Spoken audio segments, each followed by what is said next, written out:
Ito yung bagong model ngayon sa Barako. Oh. Ayan. Barako to, Barako. Oh, Kawasaki na Barako.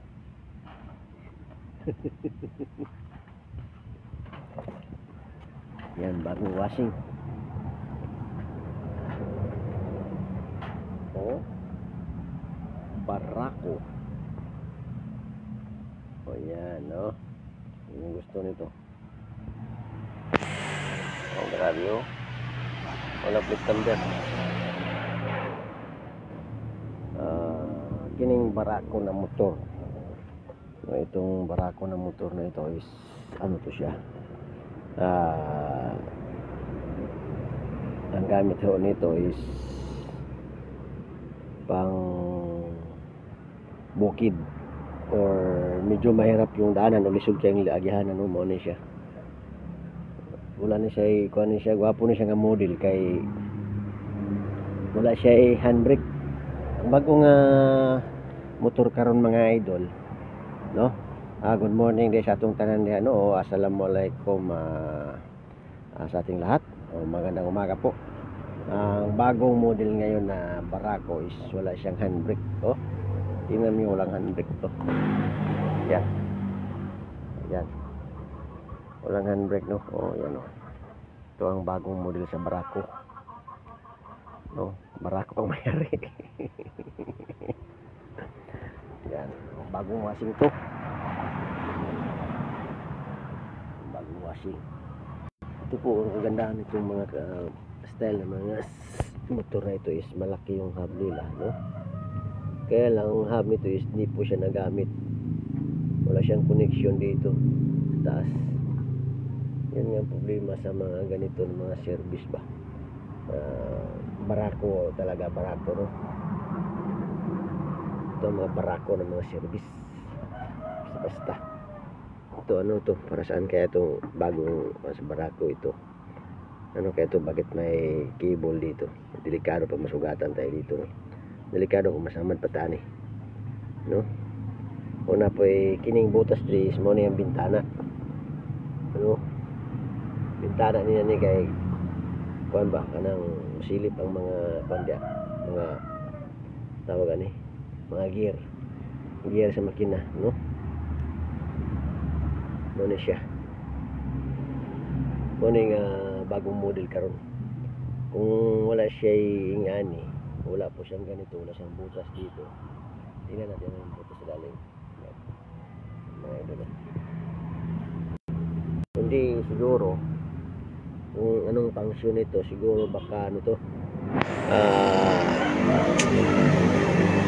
baka may camera to o sensor, no? O sensor siguro to. Makadetect siya ng ano ba, kung may maglapit sa kanya, medyo ano konti dyan sa gilid niya, baka nagatunog to, no? Ito ang bagong lead motor ngayon, no? Ayan, no? Kung kumpara po ninyo ito sa mga luma, ito ang bago ngayon, ito, no? Hindi po siya napinturahan kasi nagmadali po ang order ito, nagmadali po yung may-ari, no, na huwag na daw pinturahan. Oh, shout out tayo sa nag-drive ani.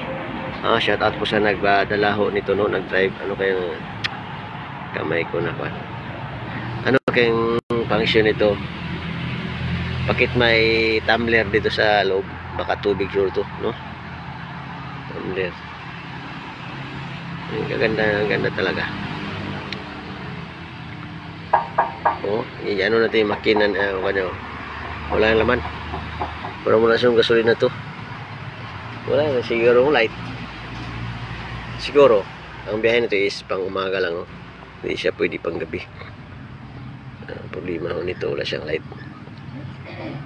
Ngayon, kung i-check natin to, lagyan natin siya ng light. Mamaya, malaki ang bayaran nila nito sa akin, no? Hindi naman tayo marunong. Kasi ang bayad nila sa akin yung hindi tayo marunong. Pero yung marunong tayo, May walang ano yun, walang bayad yun. Yan. Yan mga idol. Yan no. Hindi ko alam kung may light ba ito sa loob. Ang ganda to lagyan ng light, no? Asan kaya ano dito? May-ari nito. So ganda kasi kung ano ba. Ay, ito surong bago na malaki ngayon makina. Tingnan yung makina niyo. Ang nakasafety lang nito ay nasa ilalim yung chassis niya eh. Pa-curve, no?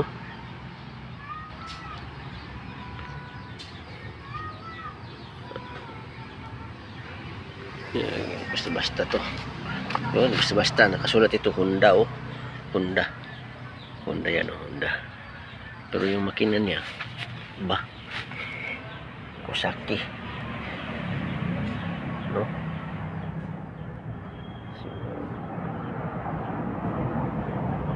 Itong motor, di ko pa alam kung marunong ba akong mag-drive itong motor nito. May ano yata, may 6 ton yata to, 6 ton, no? 6 ton motor. Ang ano lang nito, may mga wire na hindi pa po siya na-connect sa ibang ano. Hindi natin alam anong problema nito. Ito may kurente na open. Baka mamaya mag-spark to. Pwede naman ito i-check natin. Hanapan natin na siya ng light. Para maging connection siya. At least makahanap tayo ng kurente dito sa loob. Try natin. Mahirap kasi pag mag-check ng pag wala tayong tester.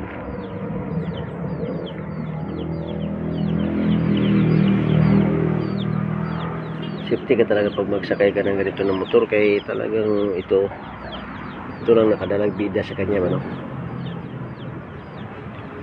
Ganda masyado. Parang inaantok mo na ako eh. Ito session natin, oh. Kailan pa tayo makatikim na sa kanila. Baka mamatay na naman sila. Oh, 140 kph. So malakas to siya, no? Ayan. Ito naman po, bakit nagkaganito? Nasira naman to. Bakit nasira to? Nga, delikado man sa mukha natin. Asa kayo mga spring nito? Bakit po? Wala mga spring, gamit yung spring nito.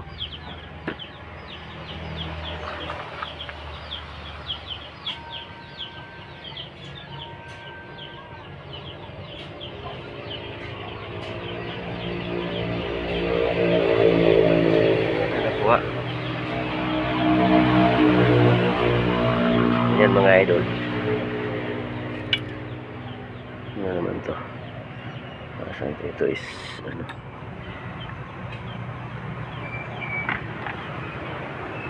Ito mga idol, no? Maganda ito ilagay sa salamin.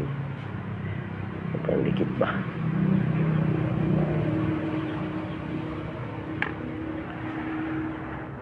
Ayan po ang maniyog natin mga idol. Noong una is ganyan po siya kababa, no?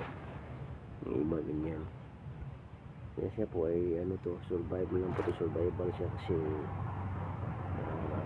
akala ko natin namatayan. Yung isa talaga parang patay na talaga to. Pero ngayon mga kasama na ganyan nakahabaw. Ilang months na to. Ang sa atin dito is may tanim natin. Hindi ko alam kung kailan, pero dapat na talaga itanim to. Dapat may pasok na namin to sa looban. Ay sayang naman din natin matanim. Yung iba dito nagtubo na sila. Tingnan ko din yung mga may mga ano kasi dito na matamis na klase. Ano, galing po ito sa PCA, no? Ayan, nagtubo na po yung matamis na niyog, no? Nasaan yung iba? Bakit hindi pa? Tingnan nyo na idol, yan o. Ayan po siya, ayan. Nagtubo na po siya, no. Sabi ho nila, matabis po daw ang sabaw nitong niyog na ito. Yung isa doon, 3 yan, 4 nga yan, hindi ko alam kung saan na yun. Baka tiniran naman, no. Ayan, ito po ang ano natin, similya natin. Ang kagandahan nun itong mga niyog natin is okay, 4 to 5 years mamunga na po siya, and then ano siya is pareho lang ang laki niya. Kung sakali po magbunga siya, may maliit po dito ng mga similya, pero pag magbunga siya is pareho na po ang bunga niya, kasi po crossbreed po ito mga idol, no. Katulad nito malaki, ito yan natin nakita, ito malaki. Ang maliit naman yun dyan, yung maliit yan, no? Pero pag magbunga ito, magkasing laki na po sila, kasi crossbreed po ito sa from dwarf, dwarf yata yun. Tapos yung mahaba na niyog, yun ang ano nito. Ang kaibahan lang is 4 to 5 years magbunga na po ito mga idol. Mahaba na po ito, matataas na po siya. Kailangan na po talaga itanim. Ang ano lang dito, mga sensitive talaga itong mga similya mga idol. Kaya nga po sakali po na magano kayo ng similya ng niyog, kahit anong po klaseng similya, kung ipalipat-lipat ninyo yung ng area, huwag talagang hawakan yung puno niya. Ito, huwag hawakan kung sakali po na maglipat naman po kayo, kasi po parang mainitan siya. Gusto nyo ano talaga, ang hawak talaga niya is mas okay kung ang hawakan niya is dito talaga sa niyog. Ito sa baba, dito talaga, ayan, ganyan, diba? Kaya dito kasi may tendency siya nga masaktan eh. Kumbaga hinawakan ang leeg natin, nilipat ho natin, ganun yun siya, masakit, no? Kaya kailangan natin na ingatan talaga natin yung mga pananim natin, katulad ng niyog, mga prutas, etc., no? Yan po ang kailangan natin dito mga idol. Sige, salamat mga idol ha. Shout out po sa inyong lahat. At paki-subscribe na po sa aking YouTube channel, no? Jaforms TV pa rin mga idol. Kasi po lahat ng mga videos natin na i-upload natin, katulad po ng pagtanim natin ng mga produkto, katulad po ng siling labuyo, ito, tapos baka makabasak rin tayo, pakita ko sa inyo kung paano, at least man lang matulungan nyo ako kung paano natin gawin. Kung may kulang man po, patulong naman po, no, sa discarding mga idol. Kaya discarding Jaforms mga idol, tulong-tulungan ho tayo, no, lalo sa mga farmer dyan na medyo magaling po mag-farm, no. Sino man to nanood sa atin ang magaling mag-farm, no, talagang tulong naman po kung sakali pong may pagkukulang mo tayo. Assalamualaikum warahmatullahi ta'ala wabarakatuh, no. Ati Manguda Vlogger, may mga shout out from Buluan, Maguindanao. Ayan, no, ayay ka, baka marami tong ano ngayon, marami siguro silang tilapia dyan o lidop dyan sa ano, Buluan, Maguindanao. Tayo po si Jaforms TV, wala po tayo sa Davao City, nandito po tayo sa part ng Maguindanao area at saka North Cotabato, no.